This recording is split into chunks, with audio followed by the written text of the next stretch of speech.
Students, today we will start class with the types of sentences. In the previous video we had discussed about the kind of sentences and the types of sentences. इसके previous video में हम लोगों ने क्या क्या discuss किया था, parts and kind discuss किया था। अब हम लोग टाइप्स रीड करने वाले थे। तो 3 टाइप्स होते हैं सेंटेंस के, सिंपल, कॉम्प्लेक्स एंड तो सिंपल सेंटेंस के बारे में हम लोग अगर बात करें तो सिंपल सेंटेंस क्या होता है, जिसमें कि a sentence which contain only one subject, जिसमें सिर्फ एक सब्जेक्ट होता है, उसे क्या बोलते हैं, सिंपल सेंटेंस। सिंपल सेंटेंस बोलते हैं, ठीक है, जब एक ही सब्जेक्ट होता है उसमें। और कॉम्प्लेक्स क्या होता है, कॉम्प्लेक्स में 2 या मोर देन 2 क्लॉज, 2 या 2 से ज़्यादा मेन क्लॉज होते हैं, और जिसमें कि एक क्लॉज डिपेंड होता है दूसरे पे, ठीक है। तो जैसे हम इसको एग्जाम्पल को देखेंगे, अभी हमें क्लियर हो जाएगा। A guest is unwelcome when he stays too long, जब गेस्ट बहुत लंबे समय तक हमारे घर में रहता है तो वह क्या होता है, अनवेलकम, मतलब उसका स्वागत नहीं किया जाता है, उस पर हमें चिढ़ होने लगती है।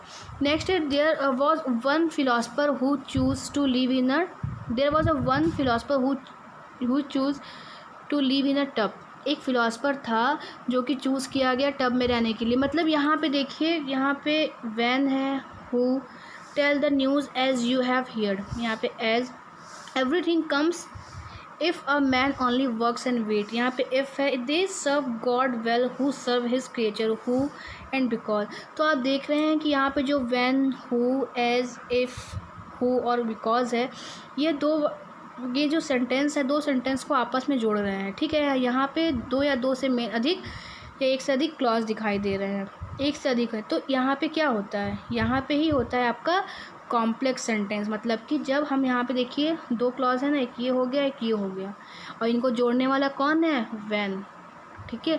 तो ये 2 क्लॉज हैं यहाँ पे, a guest is unwelcome, he stays too long, तो ये 2 मेन क्लॉज हो गए, जिनको जोड़ कौन रहा है, यहाँ पे वैन, यहाँ पे हु, यहाँ पे एज, ऐसे ही, ठीक है। आगे देखिए, फिर आगे अगर हम इसकी बात करते हैं तो कॉम्प्लेक्स सेंटेंस को भी आगे डिवाइड किया गया है, ठीक है। तो वो है, फर्स्ट होगा नाउन क्लॉज। तो नाउन क्लॉज से स्टार्ट करते हैं। When a clause in a sentence function as a noun, जब किसी सेंटेंस में जो क्लॉज होता है वह नाउन की तरह काम करता है तो उसे क्या बोलते हैं, नाउन क्लॉज बोलते हैं। If the answer of what is in the sub coordinate clause, it is always a noun clause. जैसे कि अभी आपने देखा कि direct object, indirect object, indirect object में हमें हु एंड हुम का आंसर मिलता था, और डायरेक्ट में व्हाट का। तो वैसे ही जब नाउन क्लॉज की बात करेंगे तो हमें इसमें भी व्हाट का आंसर मिलता है। जैसे कि I fear that, I shall fail, I fear what, मुझे क्या डर लगता है कि मैं गिर जाऊंगा, आई सेल्फ फेल, मतलब कि मैं फेल हो जाऊंगा। No one knows who is he, कोई नहीं जानता कि वह कौन है, कोई क्या नहीं जानता, तो व्हाट का आंसर मिला। I earn what ever I can, ठीक है, I earn what ever I can, मैं जो भी करता हूँ, मतलब जो भी कमाता हूँ, किससे, जो मैं कार्य करता हूँ उससे मैं कमाता हूँ। तो क्या करता हूँ या क्या कमाता हूँ, पैसे कमाता हूँ। I want to know how far it is from here, मैं जानना चाहता हूँ कि यह यहाँ से कितना दूर है। तो what I want to know, know, what का आंसर मिला, what I want to know, what का आंसर मिलेगा तो नाउन क्लॉज हो जाएगा। जैसे कि डायरेक्ट ऑब्जेक्ट में व्हाट का आंसर मिलता है, वैसे ही नाउन क्लॉज में भी मिलता है।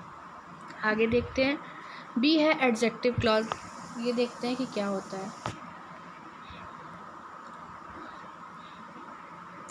We know that an object is a word that qualifies a noun, अभी आपने पहले भी एडजेक्टिव देखा था। अब ये एडजेक्टिव क्लॉज की बात करें तो एडजेक्टिव के बारे में आपको पता है, वह नाउन या प्रोनाउन की क्वालिफाई करते हैं, उनकी क्वालिटी को बताते हैं। सो वह सब ordinate adjective clause must qualify a noun और pronoun.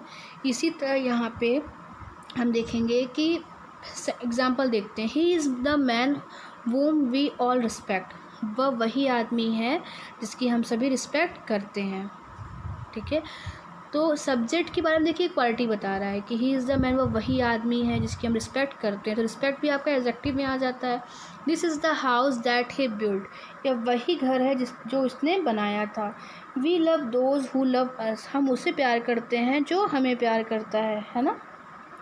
It is a long lane that has no turning, तो इसकी क्वालिटी क्या बताई जा रही है कि लंबी लेन तो है जिसमें कोई टर्निंग नहीं है, मे बी वो हाईवे होगा, इसीलिए ऐसा बता रहा है कि लॉन्ग लेन है। तो इसकी क्वालिटी क्या है कि इसमें कोई भी मोड या मतलब जो टर्निंग होती है इधर उधर से वो नहीं है। He has a son who has made a name for himself, मतलब कि उसका वही बेटा है जिसने काफ़ी नेम फेम मतलब कि बहुत रुतबा जिसका होता है या अपने फादर का काफ़ी नाम रोशन किया होगा। तो इसलिए यहाँ पे लिखा है कि he has a son who has made a name for himself. ठीक है, तो उसने क्या किया, अपने पापा का या अपने फादर का रिस्पेक्ट किया, उनका नाम बढ़ाया। तो एक क्वालिटी का काम क्या थी, इसकी क्वालिटी थी। आगे देखिए यहाँ पे चार्ट बना हुआ है, मेन क्लॉज और एडजेक्टिव क्लॉज समझ लेते हैं। कि एक सेंटेंस है कि he is the man whom we all respect, तो मेन क्लॉज क्या हो जाएगा, he is the man whom we all are respect. तो अगर हम इसकी बात करें तो ये जो whom है वह ही काम कर रहा है यहाँ पे एडजेक्टिव क्लॉज का। आगे का जो होता है वह मेन क्लॉज होता है। तो सेकंड भी देख लेते हैं, this is the house that he build. तो दिस इज़ द हाउस क्या हो जाएगा, मेन क्लॉज होगा, और दैट ही बिल्ड क्या आ जाएगा, एडजेक्टिव क्लॉज में चला जाएगा, सबऑर्डिनेट एडजेक्टिव क्लॉज हो जाएगा। आगे देखिए, सी है यहाँ पे adverb clause. You know the function of an adverb, adverb का आपको फंक्शन पता है। An adverb modifies a verb, एक एडवर्ब क्या होता है, जो हमें वर्ब के बारे में बताता है। जैसे कि अभी हमने पढ़ा कि एडजेक्टिव नाउन और प्रोनाउन के बारे में बताता है, लेकिन एडवर्ब हमें वर्ब और एडजेक्टिव के बारे में बताता है। ठीक है, वहाँ एडवर्ब होता है। तो एडवर्ब क्लॉज के बारे में देखते हैं कि एडवर्ब क्लॉज के भी अलग अलग क्लासिफिकेशन किए गए हैं। तो यहाँ पे 7 है एडवर्ब क्लॉज ऑफ टाइम। तो टाइम जहाँ बताया जाए, जहाँ जगह के बारे में बताया जाए, जहाँ किसी पर्पस रीज़न के बारे में बताया जाए। कॉजेस यहाँ रीज़न यहाँ भी दिया है। पर्पस मतलब वजह होता है, और क्या और रीज़न या कॉज का मतलब कारण होता है किसी चीज़ का। ठीक है, जैसे कि मेरे पढ़ने की क्या वजह है कि हमें हमारा पर्पस होता है ना कि हमारा कुछ एम होता है करने का, तो इसलिए हम पढ़ते हैं। और रीज़न का मतलब होता है कोई कारण होता है कि वह क्यों फेल हो गया, क्योंकि उसने पढ़ाई नहीं की, तो ये कारण बताया गया। कंडीशन मतलब क्या होता है, आप जानते हैं कंडीशन किसी चीज़ की कैसी हो। और एडवर्ब क्लॉज ऑफ रिजल्ट मतलब जो उसका रिजल्ट निकलता हो, फल निकले उसका। एडवर्ब क्लॉज ऑफ मैनर मतलब उसके मैनर के बारे में बताया। तो आइए हम लोग एक एडवर्ब क्लॉज को डिस्कस करते हैं। ये सब आपने प्रीवियस क्लास में सब कुछ पढ़ा है, बस ये आपको यहाँ सब रिवाइज हो रहा है। तो एडवर्ब क्लॉज ऑफ टाइम मैंने बताया था कि इसमें जब व्हेन सब ऑर्डिनेट क्लॉज जब किससे स्टार्ट होता है, विच, आफ्टर, सिंस, व्हेन एवर, तो वहाँ पे एडवर्ब क्लॉज ऑफ टाइम होता है। जैसे कि एग्जांपल देखिए, I do it when I think fit, मैं ये कब करता हूँ, जब मैं फिट रहता हूँ। As soon as he hear the news he wrote to me, जैसे ही उसने खबर सुनी उसने मुझे लिखा मतलब पत्र भेजा या लेटर सेंड किया। ठीक है, I have not been well since I return from Meerut, Meerut से आने के बाद मैं क्या नहीं हूँ, मैं अच्छा या नहीं फील कर रहा हूँ या मैं सही नहीं हूँ। फोर्थ है do it before you forget, भूलने से पहले इसे कर लो। ठीक है, तो जो जितने भी यहाँ कलरफुल वर्ड्स दिख रहे हैं ये आपके एडवर्ब क्लॉज ऑफ टाइम है। अब नीचे है adverb clause of place, place के बारे में देख लेते हैं कि जब क्या होता है, when and whenever sub coordinate conjunction are use the clause must be an adverb clause of place. तो यहाँ पे जगह की बात की है तो they can stay where they are, जहाँ वे हैं वो वहाँ स्टे कर सकते हैं। तो यहाँ पे प्लेस मतलब बता रहा है ना कि वेयर एवर, ये सब जो होता है ये सब देख रहे ना कि he left the class wherever he wanted to go, you can stay wherever you want, तुम कहीं भी रुक, जहाँ तुम चाहो तुम वहाँ रुक सकते हो। तो वॉट एवर मतलब यहाँ वेयर एवर है, वेयर एवर का मतलब उस प्लेस की बात करें जहाँ तुम रह सकते हो। तो यहाँ पे आपने देखा 2 कलरफुल वर्ड्स दिए हैं, व्हेन एंड वेयर एवर। तो जब ये 2 वर्ड होता है व्हेन एंड वेयर एवर, तो उसे हम क्या बोलेंगे, क्या उसे बोलते हैं ये वेयर एवर, तो इसे हम क्या बोलेंगे, ये हो जाएगा एडवर्ब क्लॉज ऑफ प्लेस। आगे देखिए, adverb clause of purpose, when an adverb clause is introduced by the subordinating conjunction ही है ना यहाँ पे, हाँ conjunction, so that, in order and lest it is an adverb clause. Catch the rope carefully लेट्स you should fall down, अच्छे से रस्सी को पकड़ो नहीं तो तुम गिर जाओगे। अच्छे से रस्सी क्यों पकड़ना है, नहीं तो हम गिर जाएंगे। ही इज़ वर्किंग हार्ड, मैंने बताया ना कि वो तुम क्यों पढ़ना चाहते हो, क्योंकि तुम्हें लाइफ में कुछ बनना है, सक्सेस होना है। तो ही इज़ वर्किंग हार्ड, वह कठिन परिश्रम क्यों करता है, जिससे कि वह अच्छे मार्क्स प्राप्त कर सके। तो ये पर्पज़ हो गया। रीज़न और कॉज के लिए देखें कि इसमें क्या होते हैं कि सेंटेंस जो होते हैं हम पता कैसे करेंगे। इसमें बिकॉज है, सिंस, टाइम होता है। जैसे एग्जांपल देखिए, I did it because I wanted it, मैंने ऐसा क्यों किया, क्योंकि मैं ऐसा करना चाहता था। वजह बता रहा है। आई एम ग्लैड, क्यों ग्लैड है, वजह बता रहा है। डैट यू लाइक इट, कि तुम्हें यह पसंद आया। जैसे मानिए आपने किसी को कोई गिफ्ट दिया, उसको पसंद आ गया, तो आप कहेंगे ना कि हाँ आई एम ग्लैड, मुझे खुशी हुई कि तुम्हें यह पसंद आया। और देखिए थर्ड है कि as he was not there I spoke to his mother, मतलब कि उसने उसकी मम्मी से, अगर आपने फ्रेंड के घर गए, आपकी फ्रेंड आपके घर पे वहाँ पे नहीं थी अपने घर पे, तो आपने उसकी मदर से बात किया, तो आपने उसकी मदर से मैसेज क्यों दिया, आपने उसकी मदर को मैसेज क्यों किया, मतलब आपने अपनी उसकी मदर से क्यों बात किया, क्योंकि आप जिससे मिलने गए थे अपनी फ्रेंड से, वो घर में नहीं थी या नहीं था। फोर देखिए, since you are my friend I shall help you, वो बताता है या वो कहता है या आप किसी को कहते हो कि मैं तुम्हारा, जब तक तुम मेरे फ्रेंड रहोगे तब तक मैं तुम्हारी हेल्प करूँगा।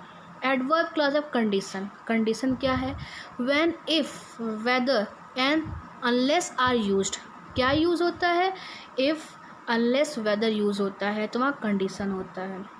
जैसे if you have tears prepare to set them now, कहने का है कि अगर तुम्हारी आंखों में आंसू है तो उसे गिरा दो। कहने का मतलब पता है कि यहाँ ये कहना चाह रहा है कि अगर कभी आपकी रोने की इच्छा हो तो रो देना चाहिए, अपने आंसुओं को गिरा लेना चाहिए। ठीक है। सेकेंड है unless you work hard you will fail, अगर तुम, कंडीशन बता रहा है ना कि अगर तुम मेहनत नहीं करोगे तो तुम फेल हो जाओगे। You must go whether you here from him और नॉट, तो तुम, मतलब ये है कि तुम्हें वहाँ जाना चाहिए या उसने तुम्हें बताया या नहीं बताया। सपोज़ यहाँ पे मैं आपको एक्सप्लेन करती हूँ एग्जांपल को, अगर आपके फ्रेंड का एक्सीडेंट हो जाता है, ठीक है, और अगर वो आपको नहीं बता पाया या उसके थ्रू आपको नहीं पता चला लेकिन कहीं और से पता चला, तो मे बी आपकी मदर आपको बोलेगी बेटा यू मस्ट गो, ऐसा नहीं उसने आपको बताया कि नहीं बताया, लेकिन आपको जाना चाहिए। If you eat too much, अगर तुम बहुत अधिक खाओगे, यू विल बी इल, तुम क्या हो जाओगे, बीमार हो जाओगे। तो कंडीशन बता रहा है कि बीमार कब होगे, जब तुम अधिक खाओगे।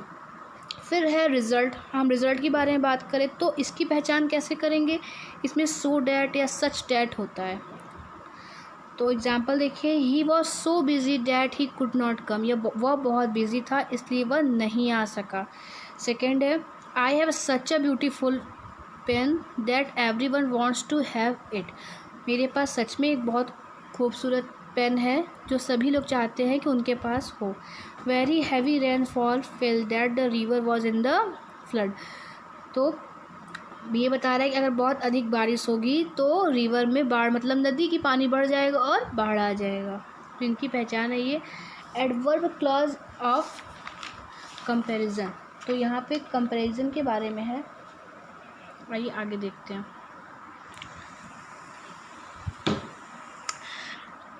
इन दिस क्लॉज टू और मोर थिंग्स आर कंपेयर्ड, तो कंपेरिजन समझ रहे, कंपेरिजन का मतलब होता है कंपेयर करना।